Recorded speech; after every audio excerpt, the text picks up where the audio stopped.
Assalamualaikum warahmatullahi wabarakatuh. Selamat siang semuanya. Selamat datang di podcast kami, yaitu podcast Ngadadat. Video ini dibuat khusus untuk memenuhi ujian akhir semester genap mata kuliah Hukum Acara Peradilan Agama kelas C Ilmu Hukum Fakultas Syariah dan Hukum UN Sunan Gunung Jati Bandung dengan dosen pengampu kami yang terhormat Bapak Abdul Mufti Al-Basyari SHMH. Perkenalkan, nama saya Iwa Geligio Galubia Malengka beserta rekan Saya Muhammad Jandur Bantani, dan di podcast kali ini kita bakal membedah suatu topik yang cukup hangat dan kontroversial di peradilan agama, yaitu analisis cerai talak tanpa mut'ah dan idah di peradilan agama. Betul banget. Kalau kita bicara soal cerai talak, di mana suami yang mengajukan permohonan cerai, idealnya suami kan wajib ya memberikan nafkah, baik itu nafkah mut'ah sebagai kenang-kenangan dan nafkah idah selama masa tunggu kepada ya tentu mantan istrinya ya. Benar sekali. Tapi faktanya akhir-akhir ini tuh sering kita temukan putusan pengadilan di mana suami dibebaskan begitu saja dari kewajiban ini. Banyak laporan dan berita yang beredar lah ya, bagaimana mantan istri keluar dari persidangan tanpa membawa hak finansial apapun gitu kan. Nah, ini sebenarnya yang menjadi problematik. Kenapa hal ini tuh bisa terjadi?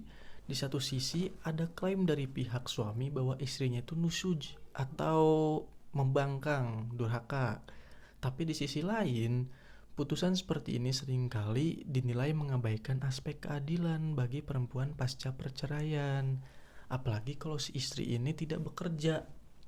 Gimana nih kita melihatnya dari kacamata hukum acara peradilan agama?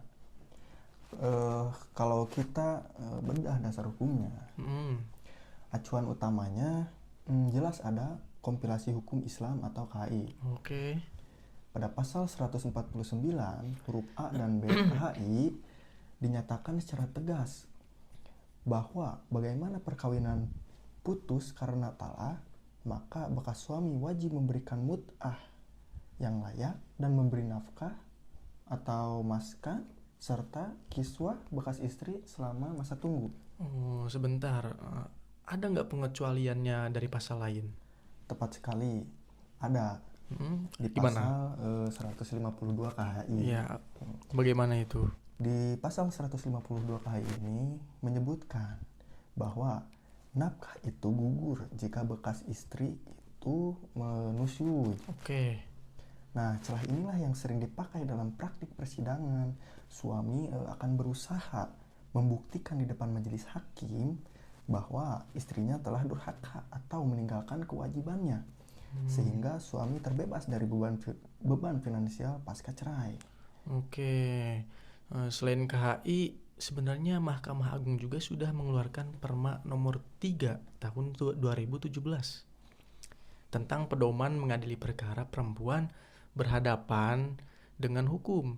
Perma ini sebenarnya mewajibkan hakim untuk memeriksa secara jeli dan melarang adanya stereotip gender agar hak-hak perempuan tetap terlindungi selama proses hukum. Gitu. Ya. Baik.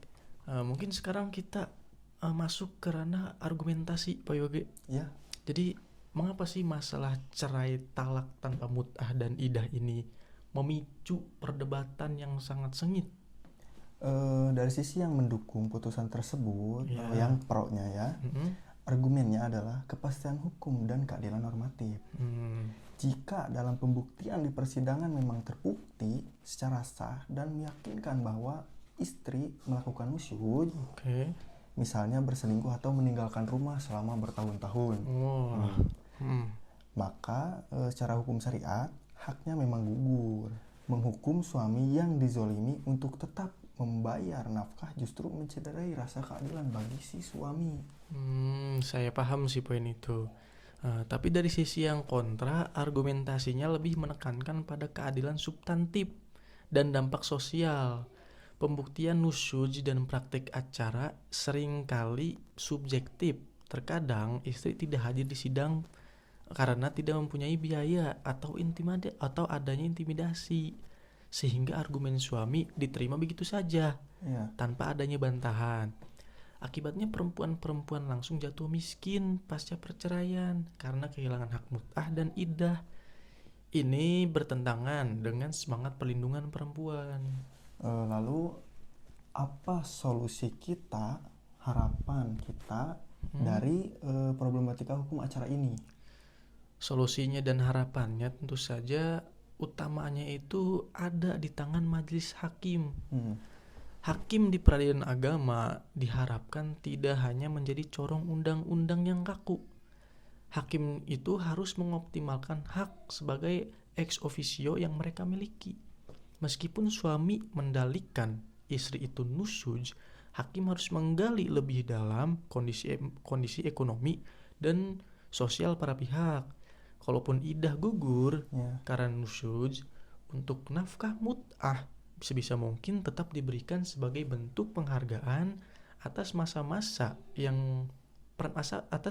pernikahan yang pernah dilalui bersama-sama demi kemaslahatan dan perlindungan anak jika ada. Ya, saya setuju. Jadi hukum acara bukan soal formil memenangkan pembuktian, tapi tentang bagaimana putusan itu membawa kemanfaatan nyata di masyarakat pasca ketentuan palu sidang berakhir. Oke, jadi begitu ya Pak Oge ya. Luar biasa sekali diskusi kita hari ini.